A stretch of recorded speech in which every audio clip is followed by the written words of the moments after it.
Good morning, everybody.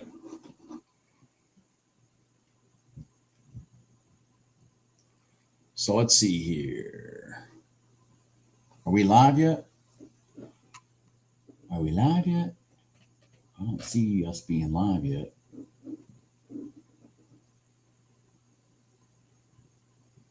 Are we live yet? Yes? Okay.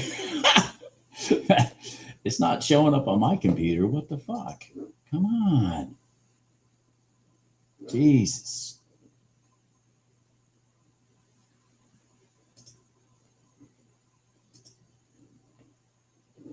All right, man. I freaking nailed a couple good trades this morning. I nailed a couple really good trades this morning. Yeah. So I'm up $1,808 right there. $1,808. $1,808. We hadn't even started the live stream yet. And all of the trades followed the rules. Let's keep that in mind. Followed the rules.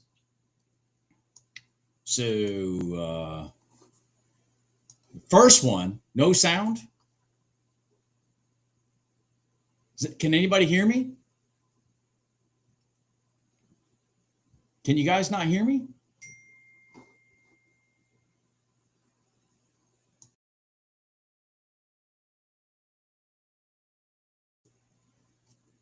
Okay, they can hear me, Bruce. Loud and clear. All right, good. Bruce, turn your speaker on. All right. First trade that I took this morning. I don't normally get to my desk this early, but I was at my desk because this is my last day before my vacation, so I had to work on some pricing for some houses, and so I just happened to look over, and here's freaking oil, wham, right down to the prior day close. And I was like, well, son of a bitch, we crossed the prior day close way the hell over here and never tested it. So I took that long right there for like $660, something like that. I took it back to the red line area. So I got like 660, 680, something like that out of that. And then, hold on here. And then I took this trade right here up to here. And then I added a contract here and it rolled back over and basically basically knocked me out at break even. I was hoping this thing would climb to here, sit, and then run across the box, and it just didn't do that. And then I just sat here patiently waiting because I don't trade the first 15 minutes of the market open. You know why? Because I've lost too much money doing that. So anyways, came back down, boom, sat right here, took that long right from there to there. And I screenshotted it right here. I actually took a screenshot of it. There she be, right there. Look at that. Look at that pinpoint accuracy of that entry. All from the tool from Snow Invest. Pinpoint accuracy of that entry, and then ping, and then I move my target up here. I guess I got $1,190. I said $1,200. My target says $1,190. So I got $1,190. So anyways, there we are. So that was wondrous. Matter of fact, it looks like it's going to cross the box to the short side now because, see, we went down, up, lower high. Let me blow this up. Lower high, and then here. Oh, yeah. I kind of wish I was in the short on the box right now. Anyways, let me get gold out of the way. Man, that gold trade. Listen, guys, signs that the sharks are in the tank. Signs the sharks are in the tank. They just slammed it straight down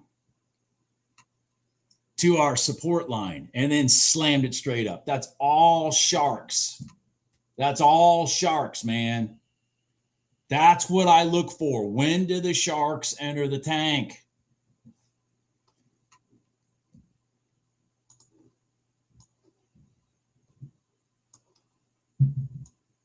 Anyways, so that's $1,800, man. That's a beautiful day, man. That is a beautiful day. $1,800? Hell yeah. Hell yeah. Hell yeah. I missed the somebody got it in here. I don't remember who, but I missed this trade right here. I was outside eliminating a wasp nest that I found on my deck. And I missed this trade right here. That was $1,000 bill right there. That was $1,000 bill right there in gold. I missed that freaking trade. But there was somebody in here that got it. I know that, at least one person. So, gold could have easily made you 1,000 here. Crossover retest didn't work, break even, and then boom, $1,000 there. So, gold easily following exactly the rules that I tell you guys is a $2,000 plus instrument today. $2,000 just gold. But like I said, I missed that $1,000 trade right there. Missed it. Completely freaking missed it.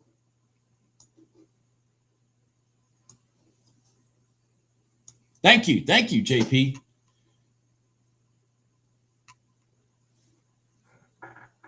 That was an expensive wasp nest. There's no doubt about it. I've had kind of some wasps, showing up on my back deck. And I know, they're around because they're looking for a place to build a nest. I mean, I know that. And I've seen no signs of a nest. I keep checking. And they're just kind of randomly out there. Well, today I took the dogs out this morning and I found, the cone was only like about this big around and about that deep so far. So they hadn't developed much of it, but they were all hanging around on it. So I went back in the house, got my wasp spray, and boom, they're gone.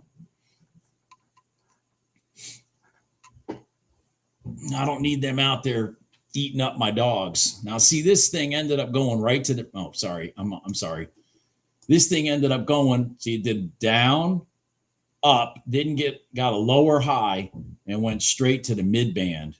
And then the mid band rejected it back up. Anyways, do we know it's going to go to the mid band and turn back up? No, we don't. That's the one thing that, and that's kind of what caught me up on my first trade right here. Let's talk about this since we're still waiting for these things to do something. What caught me up on my first trade right here across the box is that, like, I don't know if it's going to stop at the mid band or if it's going to, or if it's going to cross, I don't know that. And, but from here to here was making me like $450. But I was trying to make, $1,000 plus. So I held it and, and then I even added right here, which took away a lot of my profit, expecting it to run up, maybe get me $1,500 to $2,000. And it just didn't do it. Because that mid band is a battle spot. It really is a battle spot. But just like here, you don't know when it's going to hold and when it's not. Well, this time it just ran right through it. Anyways.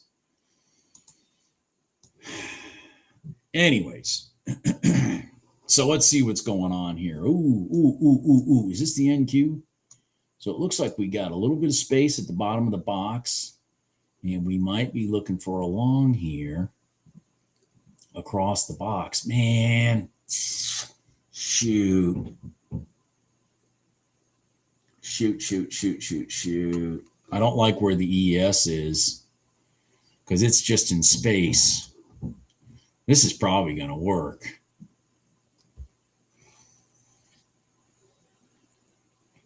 I'm a little late looking at that. I'm going to leave it alone for right now.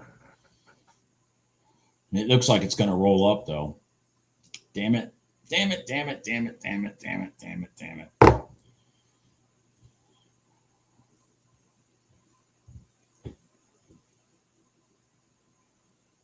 Maybe not. I don't know. See, the ES is in space. It's like it didn't come down here and touch the bottom of the box. It has bounced off the bottom, the midband of the box here. So the ES isn't agreeing with this rotation long because it has not found support yet.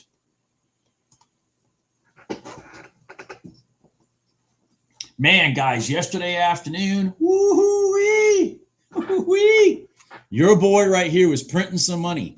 I was on the phone with one of my factory reps, going over, like when some houses are coming out of production, that kind of stuff. I was sitting on the phone with him, and man, I was ping, ping, ping. I hit some good trades yesterday afternoon. I believe it was NQ and YM. I hit some good trades. Let's just put it this way. My account balance increased by more than $3,000 yesterday. I was banging some trades yesterday afternoon. Man, the weather is really, really bad at my house. I hope it doesn't fuck up with my internet. I mean, my weather is really bad. It's black outside, man. Like it almost looks like nighttime out there. Almost looks like nighttime out there. All right, so I didn't take this trade because this is hanging out in the middle of nowhere, which turns out to be a good idea. Turned out to be a good idea.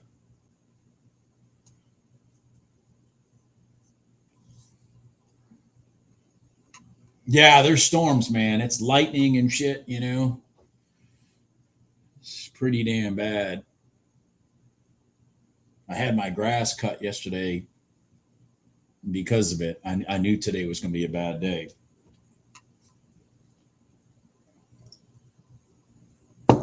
I want to remind everybody I'm not going to be here for the next week and a half or something like that. I come back from, I'm flying to Wyoming and I'm flying back from Montana. And I think I'm flying back on like the 31st or something like that of August, I think. Hell, I don't even know. I'm not the one that planned this whole thing. My daughter did. She's the one dragging me out to the Grand Tetons and Glacier National Park and shit like that to hike. So, everybody pray for me that no grizzly bears find me. Pray for me that no grizzly bears find me. When my daughter and I were in Colorado last year, I reminded her that we got chased by a moose. And, they are not, moose are very deadly to human beings. So I told her, I said, I don't want to follow that up. I said, I don't want to follow that up with a grizzly bear. I do not want to follow up my moose. This is my same daughter that, the same park we were in where we got chased by a moose last year. When she was like, I don't know, maybe 10, her and I were horseback riding in that same park and we got stalked by a mountain lion. So it seems like the two of us attract some pretty wild animals.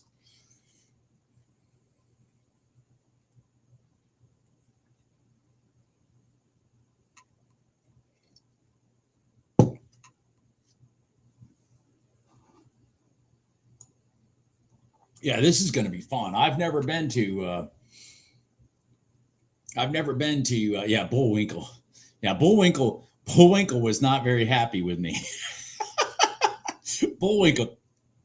I figured there had to have been some small ones around somewhere that I couldn't see because this moose was really fucking pissed. But anyways, I what was I saying? I can't remember what I was saying. I don't remember what I was saying. But anyways, oh, this is my first time I've ever been to the Grand Tetons or Glacier National Park. Um,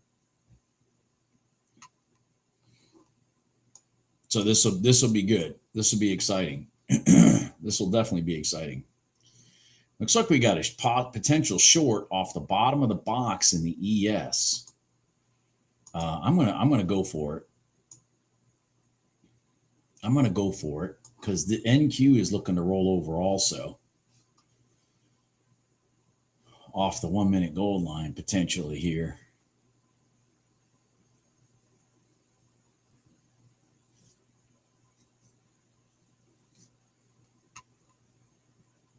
Oh, all right. All right, hold on. This might be better because I would prefer this to come up and test the bottom of the box before it rolls over. So this might end up being a better setup now because this is finally there. So, support becomes resistance, right? Remember all that, right? Support becomes resistance, resistance becomes support, yada, yada, yada. Well, this was definitely support down here for the NQ. Now we're underneath it, so it should be resistance. That's what we're hoping for. If I get a nice inside candle here, and it's not too big of a candle, I will probably change my trade from this instrument to this instrument. Just kind of to put it in perspective. Because if I can get a small candle here that I'm defending, I would rather take the NQ than the ES. But I got to get a small candle, and as of right now, that candle's not small.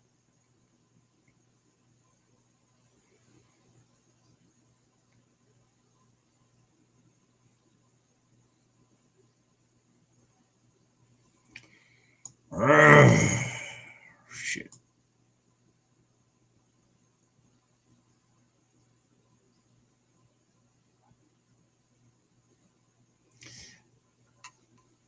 Okay, Keith. Yeah. I've been to like every corner possible of Colorado in all the major parks there. So like I'm familiar with altitude and hiking, and I used to live in Colorado. I just have never ventured to those two parks. So I'm pretty excited to do it. I do know that the wildlife risks change. The wildlife risks change there versus, like Rocky Mountain National Forest in Colorado. Rocky Mountain National Forest, it's mountain lions and moose. Those are the two things you got to watch out for. You don't have to worry about grizzly bears. Come on. Come on, ES. What are you doing to me?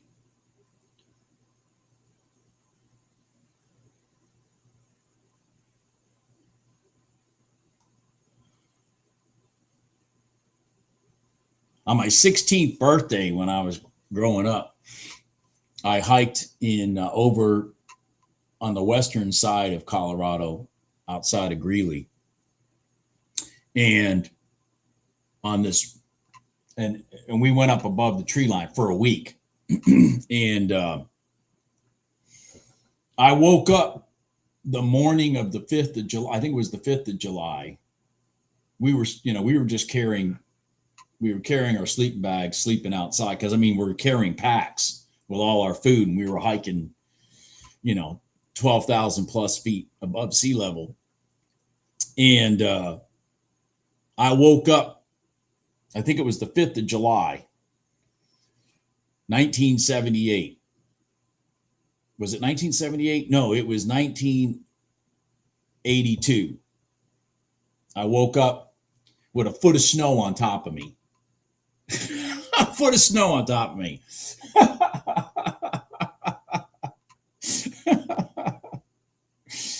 Yeah.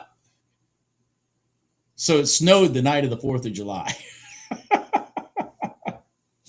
Snowed a lot.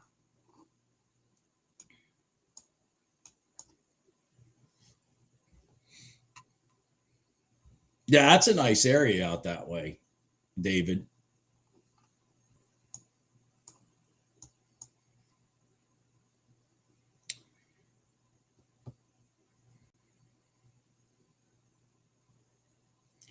This is a little frustrating because this is still showing signs it's going to go short, but this has gone up inside the box. I'm getting a little agitated right now because I really want to take this. We got two equal highs right here. See that? Two equal highs.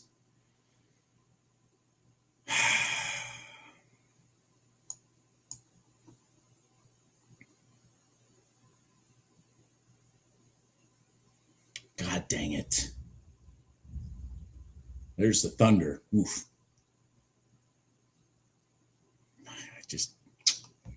God dang it. Yeah, I'm gonna stay away for right now. God, everything else was perfect. Everything else in this situation was perfect except this being up inside the box again. Man, the weather's bad. Yeah.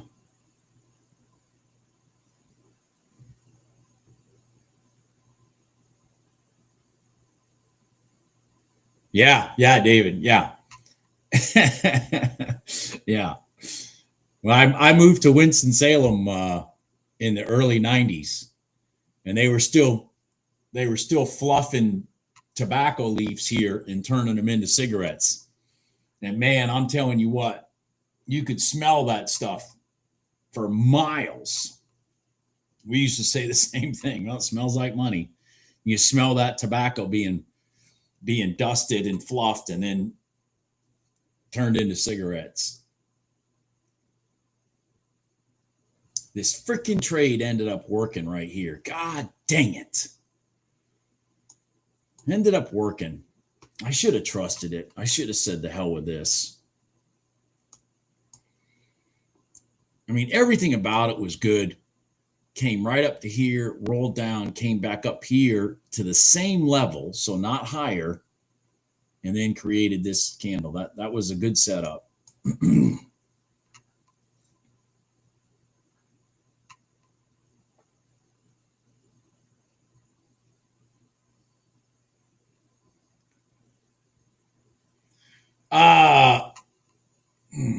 So Eddie asked a pretty good question. And I'm going to give you the answer, Eddie. He says, when you went from $1,000 a week to say roughly $1,000 a day, which this week I'm not sure if I'm at that level. Oh no, I'm pretty close. That's right, because the last 2 days it's been almost $5,000. Was it larger size or what was the shift? All right, well, that is a good question, Eddie. And the answer is one of the things. So here's the funny thing about my trading journey that I want to point out there. When I kind of massage, what it is I'm doing, and it results in better success, I scream it from the rafters in these videos to you guys. Okay? I mean, I really do. Because, it's like I walked over this mountain, you guys are over here, and I can see that there's a lake down here and y'all need some water. So come with me, I'll show you where the lake is. So the big difference between the past and now is I do trade more than I did before. Okay. When I was trying to make $1,000 a week, I was really trying to be very selective and da da da da da. I'm still selective now, but I was more selective then because I was because my objective was a smaller dollar amount, say $1,000 in a week. I really needed to just have, like one trade a day to make like say three or $400. Now I don't think about like one trade a day. I think about multiple trades. Now, granted, today I've only taken 3 trades and I've made $1,800. So the second thing, Eddie, is I broke myself from the habit that I created from trading with prop firms. And that habit that I created from trading with prop firms was to get in a trade and then get out with a profit. So be it $200, be it $300, whatever it is. Okay. And I didn't let the trades marinate as much as I let them marinate now. Okay. Perfect. I mean, like that gold trade. I mean, not that gold trade, that oil trade I took today. The Bob Anderson that was trying to make $1,000 a week, when he took this long, I would have been out right up here at the top of this. I would have been right out here at this pivot. I wouldn't have let it, even though it's up and inside this gold line, I wouldn't have let it marinate and then do this. But I do now because I'm not worried. I'm not worried that this runs up to here and then runs back down and knocks me out at even because I don't have a trailing drawdown. And it was a habit that like prop firm trading kind of puts you in a mental state to optimize how to be successful in prop firm trading, which I became pretty good at it. You had to have a lot of singles and doubles, no triples or home runs, none. You couldn't afford it's coming back on you, and you couldn't and in a lot of cases you're not allowed to even make over a certain dollar amount a day of your account. So those two things. But so when I went live, I was just trying to take what I had been doing in prop firms and just repeat the same process with live money. Build up my bankroll a little bit, stuff like that, and become less. I built up my bankroll and stuff like that, and then I became less concerned when I finally had this epiphany that I keep getting out of trades that have bigger moves, like that $1,200 cross the box trade in gold today, or this $700 trade right here. I'm leaving too much money on the table, and why do I give a shit? Because I don't have a drawdown anymore. Why do I give a shit? So now when I go into trades, Eddie, I'm looking to, like when I go into an NQ trade, I am not looking for anything but $1,000. When I go into a GC trade, I'm not looking for anything but $1,000. Then if I can happen to move my target up further and make it, 13, 1400 because something's sitting right in my face, like this. I mean, I got fortunate that this entry is so close to to the bottom of the box. So that when I threw my target up here, which of course we all know from watching this live stream, this is the target right here. This is where they're going. And anybody notice how they can't seem to go away from there? Does anybody notice that? And here's the funny part. If you didn't have this fucking box on your chart, you'd have no idea. Why does gold keep stopping here?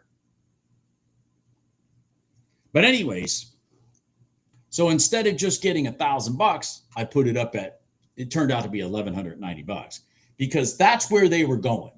Once they went through the launching pad, that's where they were going. So you know,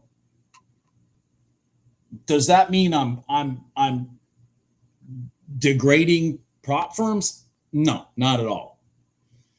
Because you gotta learn how to, you gotta learn how to hit singles and doubles before you learn how to hit into the gap for a triple or over the wall for a home run. So I think that answers your question, because that is how it happened for me.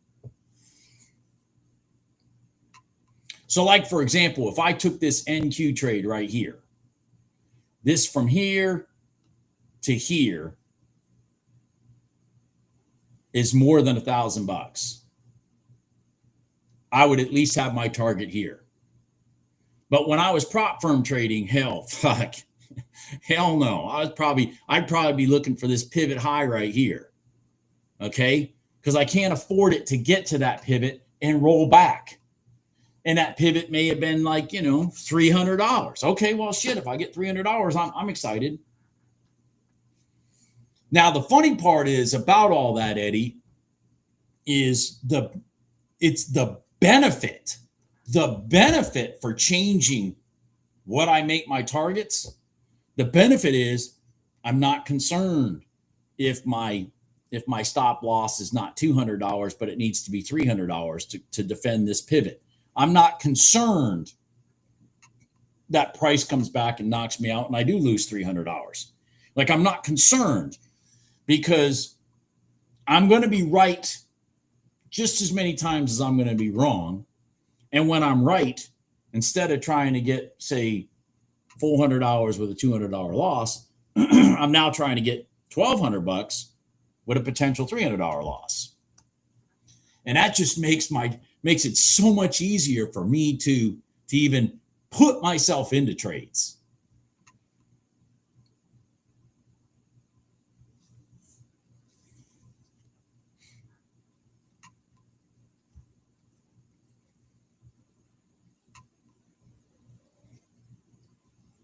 And all this stuff that I'm talking to you about, Eddie, is are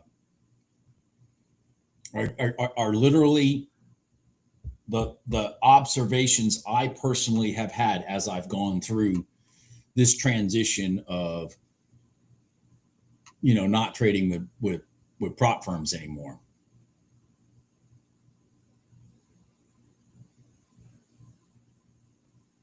But maybe Noah, but you know what? I really don't care. You know what I mean? Like, I really don't care. Like, I just don't care anymore. But because I don't, all these prop firms, every time they do one thing, trust me, they're doing something else here. Statistics, they have to do something, or they won't be profitable. You understand what I'm saying? So what you've got to recognize when you're using prop firms is that you need to use the prop firm. Don't let the prop firm use you.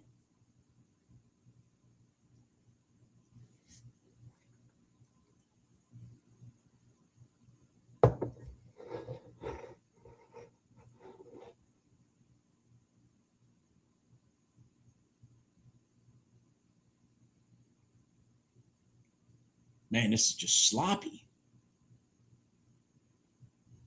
Just freaking sloppy. Well, it's ugly now. Sure is. Things are ugly now. All right, so the NQ has a prior day low just below it.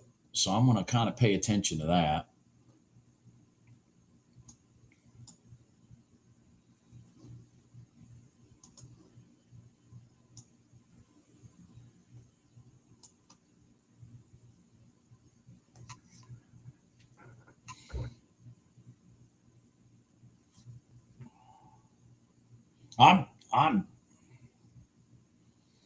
I saw a YouTube video recently of a futures trader, and he currently trades prop firms, Okay.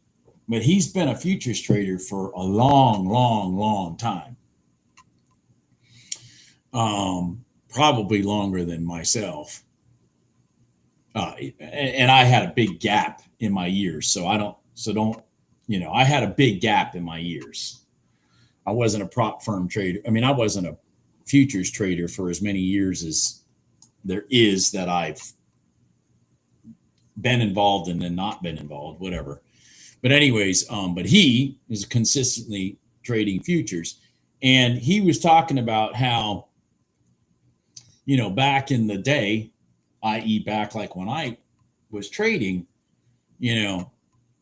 prop firms weren't really like, I don't remember when Top Step came around, but I think they may have existed back in the days that I'm talking about. But like it wasn't something that was really prevalent. It wasn't something, even if it did exist, it wasn't something that was talked about. And so, when I first started doing this, just visualize those of you using prop firms right now. When I first started trading futures, I was using real money. And let me tell you something. That is a very horrible, very horrible proposition.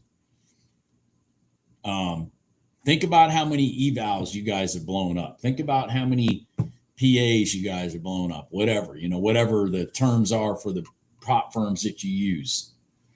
And think about if you had, instead of having that situation where you lost, whatever, say $50 with the prop firm, just think about how it would have felt if it was really the $2,500 of the account being blown up. So, being somebody that's lost more than six figures in futures, and speaking on behalf of people that I know who have lost more than six figures in futures, those of you using prop firms are very fortunate. I would have a lot more money in my bank account from years ago, most likely. Who knows? Maybe I would have blown it on something else. Who knows? But if I had prop firm money instead of real money.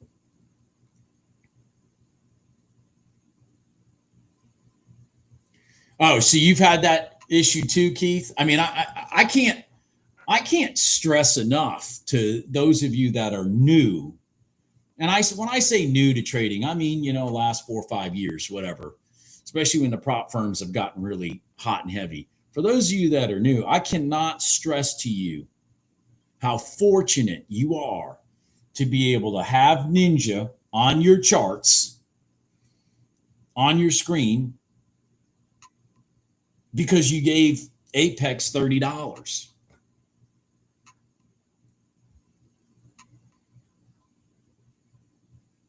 And if you push some buttons and fuck up or whatever, you're not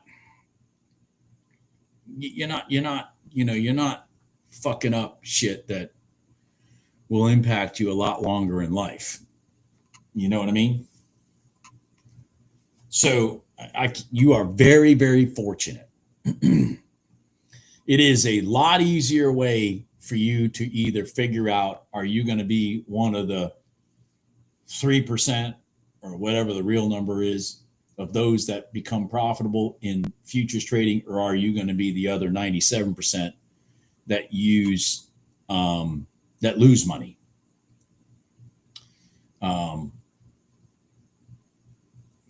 Well, here's the problem with the ES cross in the box, Ian. I'm watching that. Just let me interject on trading here for a second. I don't have any support here. So what I'd like this to run to here. You understand? You know what I mean? I would like this to run to here, which the NQ has all the ability in the world to run. So I'd like this to run to here while this gets to here and then take it across. But I mean, this is out in limbo land and it's reaching.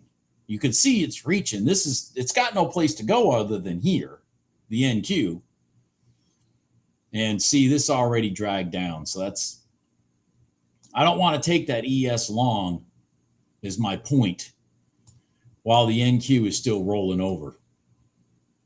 Damn it. I was watching it, this trade, Ian, trust me, but I was hoping this would get to here.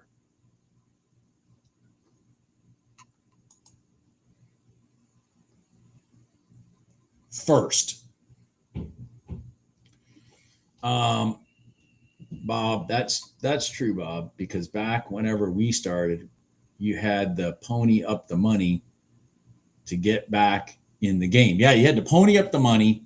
You had to pay. You had to pay. You either had to buy the license to Ninja, which was like, back in the early 2000s, it was like $1,200 or some shit, or you had to pay a quarterly lease. I think it was quarterly lease. So you had that out of pocket right out of the gate. Then you had to put money in a brokerage firm, which in my case was AMP Futures. And, you had to put, because AMP was pretty highly leveraged, allowed you to be pretty highly leveraged. You still had to put at least like $5,000 in there to be able to trade shit. And so, before you even pushed a freaking button, before you even pushed a freaking button, you were minimum into the game at least $6,000. And then you had to learn, how to enter a trade, how to exit a trade. I mean, like, fuck. Shit.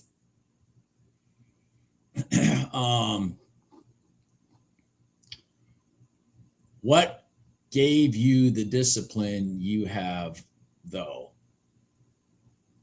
Oh, God. Gil. Do I ever revenge trade? Oh, my God.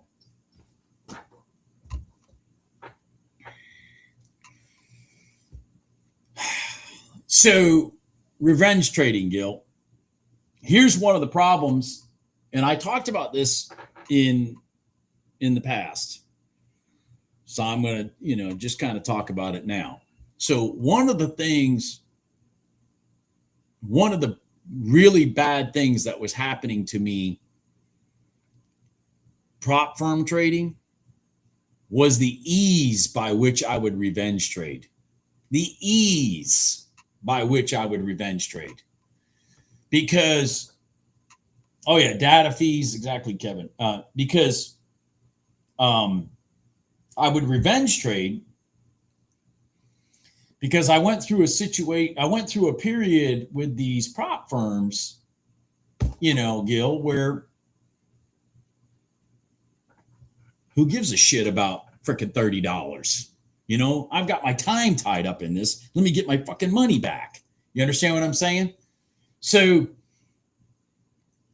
knowing that I was starting to do that more and more and more and more, because as I talked about in videos in the past, I started to not respect the prop firm accounts because the dollar amount of the account, what I paid for it, really didn't mean shit to me. You know what I mean? I signed contracts for $350 to build people houses all the time. $350,000. Not, so what is $30 to me? You understand what I'm saying? So I completely started losing respect for the prop firm accounts themselves. So when I started going live, that was one of the other reasons that when I went live, I specifically focused on just having a reasonably achievable profit target for the week. And in my mind, I was able to justify it being just $1,000 or whatever, because hell, even if I had a prop firm and I passed the eval in, a day or 3 days or whatever, then I get the PA. I still had to trade the PA at the time. I don't remember. I'm going to have my days fucked up, but let's just say 8 days before I can request a payout. And then that payout's going to be probably like $1,000 because I don't want to I don't want to take all the money out and put the account in a situation where I'm going to lose it. So mentally, I'm sitting there going, well, dude, you're going through all this mental masturbation, even if everything works perfectly, to get $1,000. So just go trade live money and make $1,000 a week. And so that's the mental game I played with myself to help with that transition. That was one of the mental games. I mean, sometimes you have to play tricks on yourself. You understand what I'm saying? I mean, sometimes you have to play tricks on yourself. Let's see here. Can you trade copy outside of prop firms? Yeah, you can trade copy outside of prop firms. Jim Racine used to do that, and then I had a conversation with him as to why are you doing that? Well, that way I can trade, one contract with this account, one contract with this account. And I'm like, well, why don't you just put the money in one account and just trade two fucking contracts? Meaning when you're trading live money, there's no benefit to me copy trading.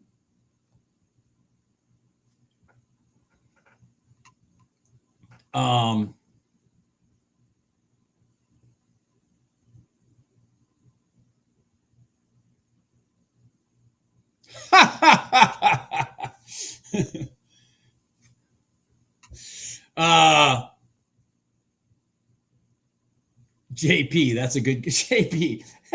Well, it's also JP. You got to understand. I've owned several businesses in my life. Some of them highly successful. Some of them failures. I mean, there's always been money flowing in and out of my house. In a different manner than the average person. I'm not meaning like, it's kind of hard to explain, but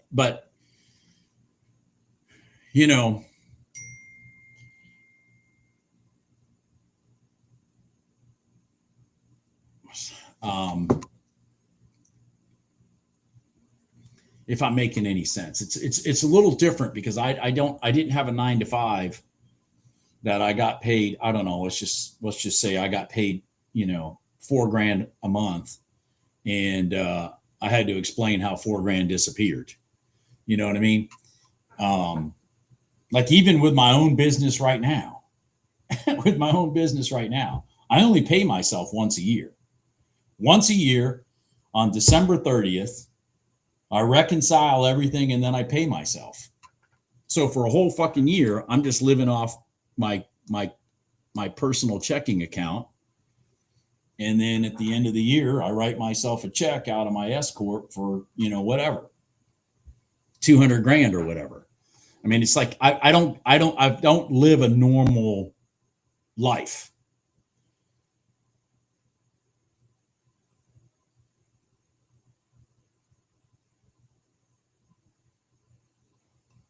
Yeah, Mark. Yeah, you're correct, Mark. Yeah, I figured it was about 1,200. I couldn't remember.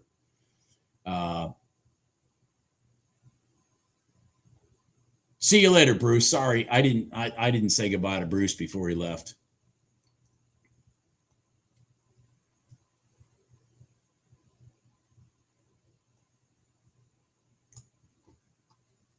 Yeah, exactly, Mark. And see, so when I started recognizing that pattern in me that I was like I would just blow up some accounts in the prop firm and then I get mad at myself, not because I lost 5 $30 accounts for $150, but just because I failed, to pass the combine or whatever. And I realized that it was really just me. I was my own worst enemy because I didn't appreciate what I was supposed to be doing, which is trading successfully, not just donating money to the prop firms. And here's the real kicker, Mark. how did this epiphany happen to me? I'll tell you how this epiphany happened to me. I'm very mathematical minded. I've told you guys that.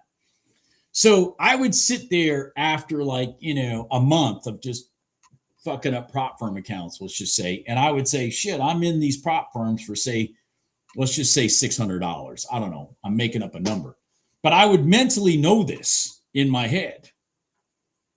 And once I got that number big enough, here's the funny part. Once that number got big enough, I would say, son of a bitch. And I would go buy another account.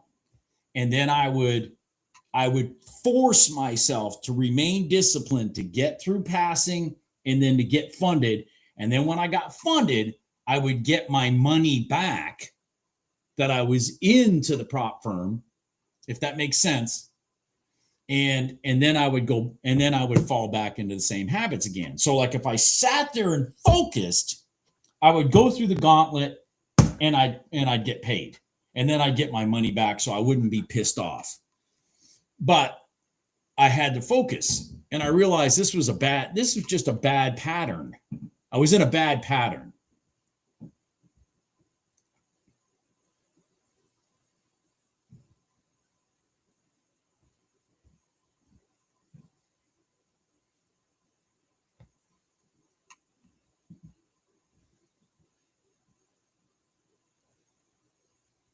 And Gil, I think I just answered your question. So yeah, I'd get mad at myself and then I'd force myself to focus and then I'd force myself to be really disciplined, really select, only take trades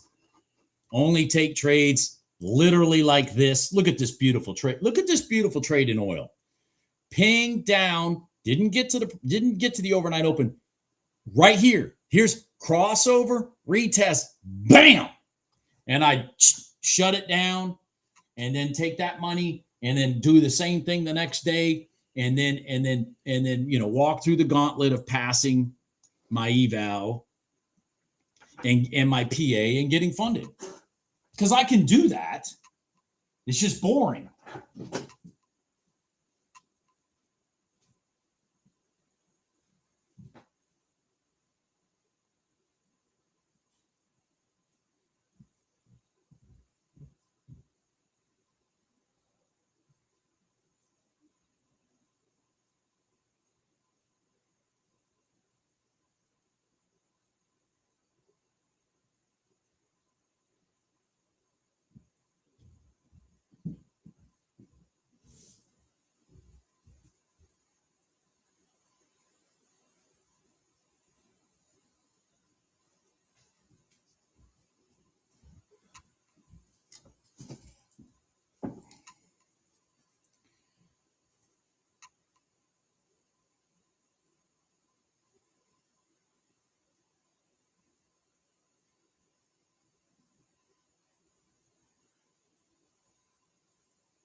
Yeah, now younger generation, I don't know your age, Gil, but I think younger generation people than even myself probably could really struggle at trading because it's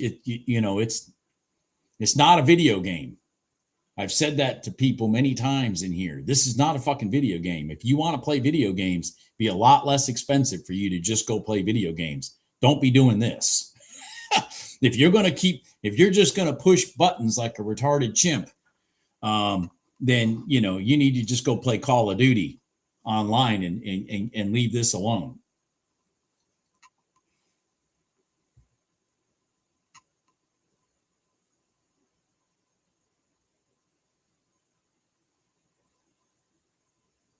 You took that oil trade at Patriot? Of course you did.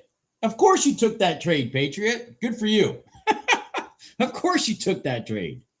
By the way, Patriot, I took a trade in oil today for $680. I don't know if you were in here earlier. I took this one right here.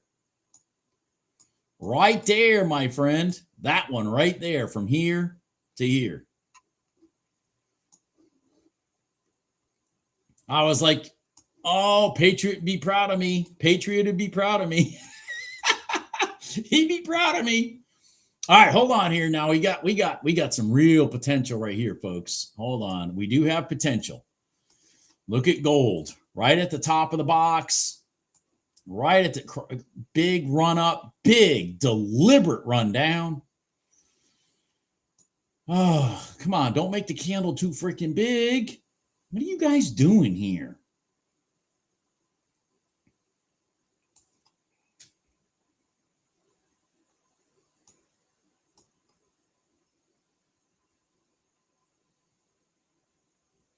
Ah, okay.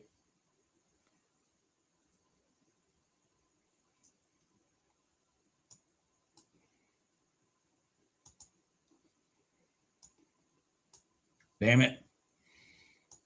Damn it, damn it, damn it. This be nice if this was an inside candle here and just stayed there for now. Give me a lower entry.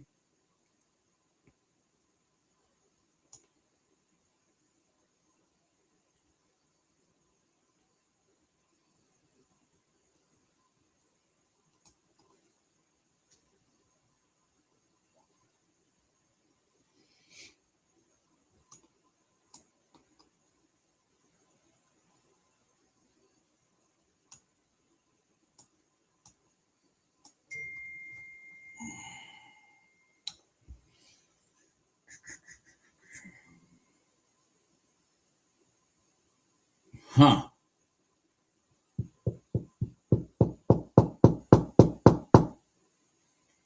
Huh.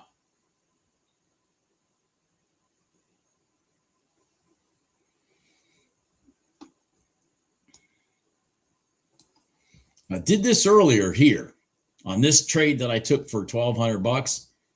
It did very similar. It went way through the band before it slammed up.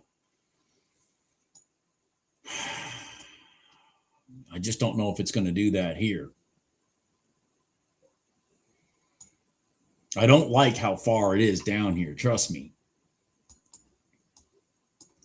And I'm about to kill this trade. I'm about to kill this trade.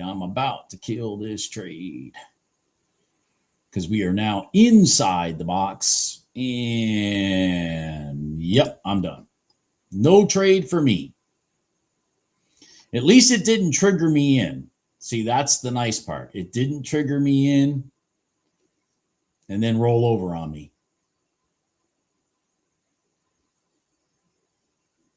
So gold is seeking support somewhere still. I mean, this is a big move. That's $2,000. That's $2,000 one contract. So gold is seeking support somewhere.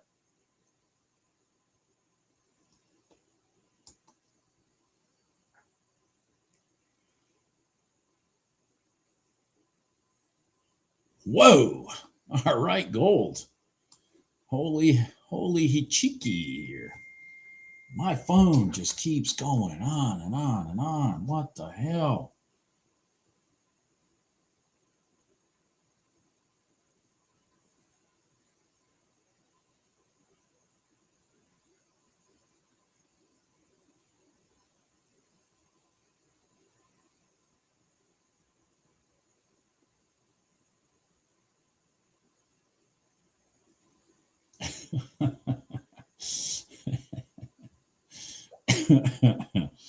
All right, come on.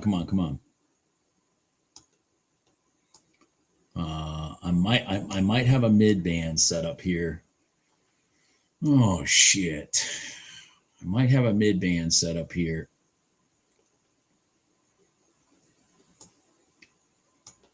Oh, God dang it. God dang it. God dang it.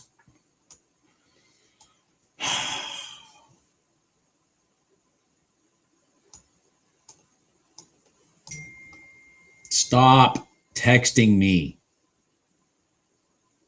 Can you guys not see I'm trying to make money? All right.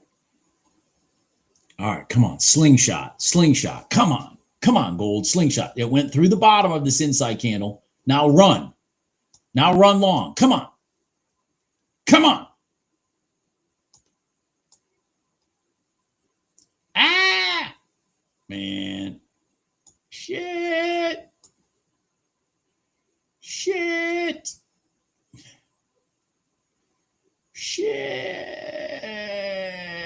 Damn it. Let me blow this up so I can see this better. Oh, man. Come on. Oh, fuck, man. Oh, God. I'm going to have a heart attack, folks. Go. Just go. Just go. Don't even come back. Just go. Don't. Just go. There. Come on. Come on. Come on. Let's go. Come on. Just go. Just go. Just go. No, stop. Now, for the hell with it. Oh, well. I had nothing to defend. The problem is I had nothing to defend. This candle's too freaking big.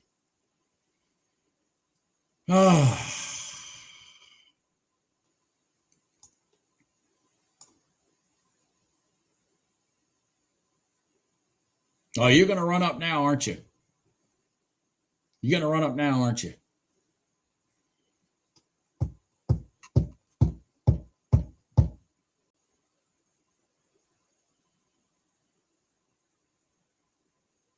Damn it, Bob. Damn it.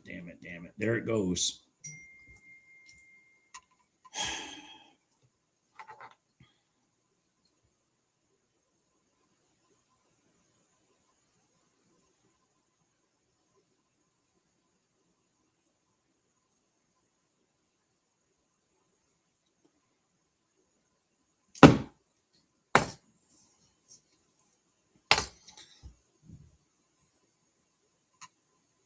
Oh, it did. JP, you're right. Or no, Patriot. Yeah.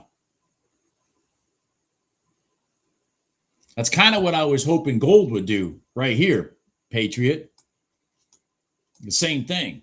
Ping off the mid-band, but it's being pretty damn sloppy. Being pretty damn sloppy at it. Patriot's talking about this entry right here. Shaping.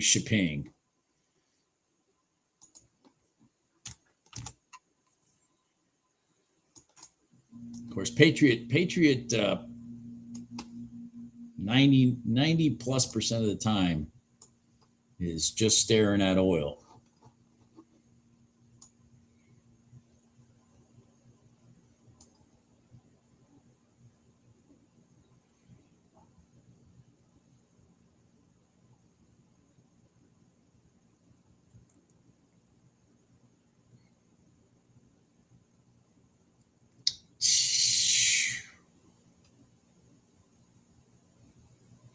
This is just sloppy. I still think it's going to go long, but it's just sloppy.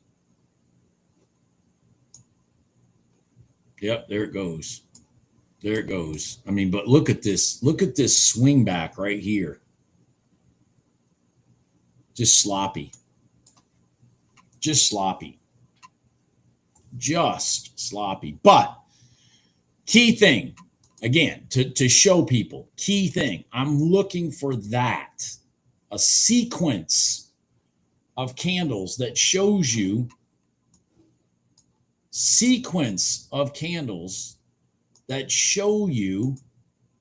the sharks have taken control. That's what we're looking for. That's why I've said this. One of the phrases I've said before with moving averages, you don't want the moving average to come to price. You want price to come to the moving average. There's a big difference.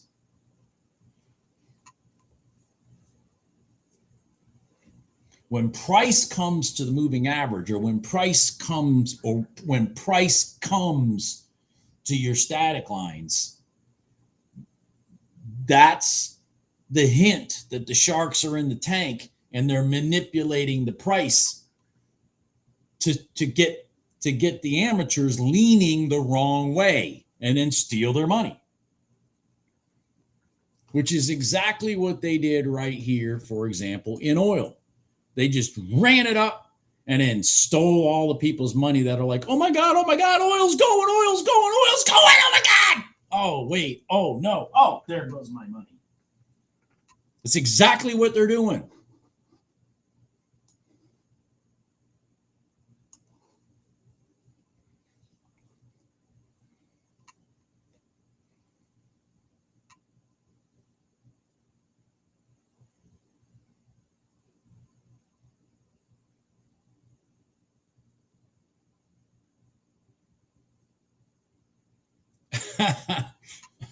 It feels like home.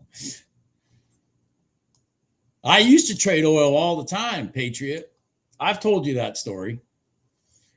And then I stopped trading oil when oil got like in, I just gave it up when oil got down like, $40, $50 a barrel, because I'm like, God dang it, the rotations are too freaking small. Now it's back up in the $80 range, so the rotations are pretty good. There's decent money in those rotations.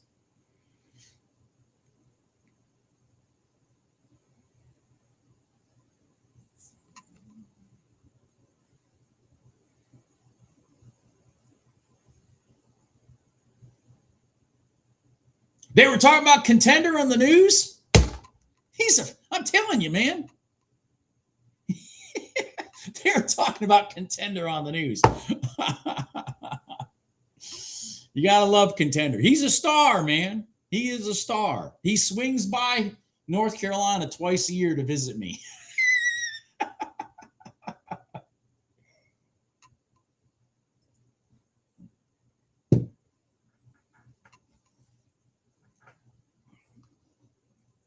Here he is right here. Here he is right here. There's the big boy himself. Good old Contender.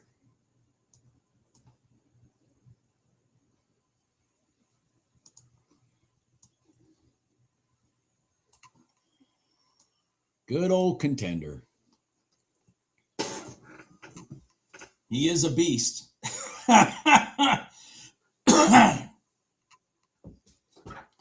I'd much prefer to look at him in picture than in person.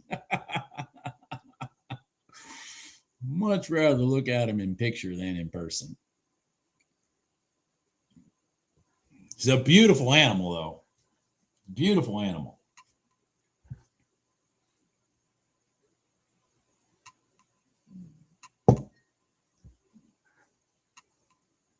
Yeah. Funny you say that, Roger, because hell no, maybe my new emblem when I come back will be a bear. Forget the freaking shark.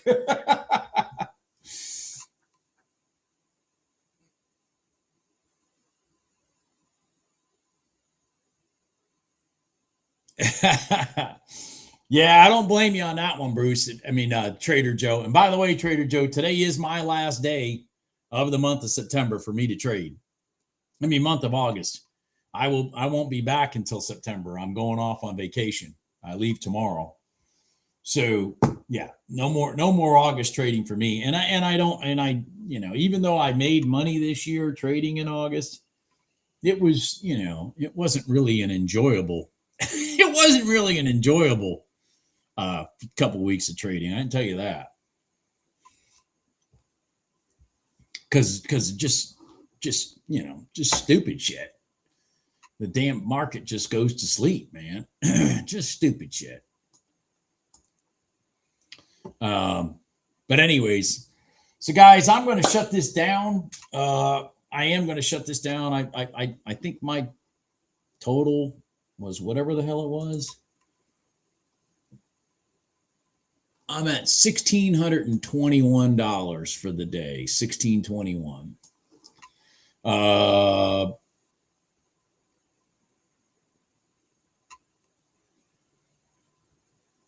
600 and some of it in oil,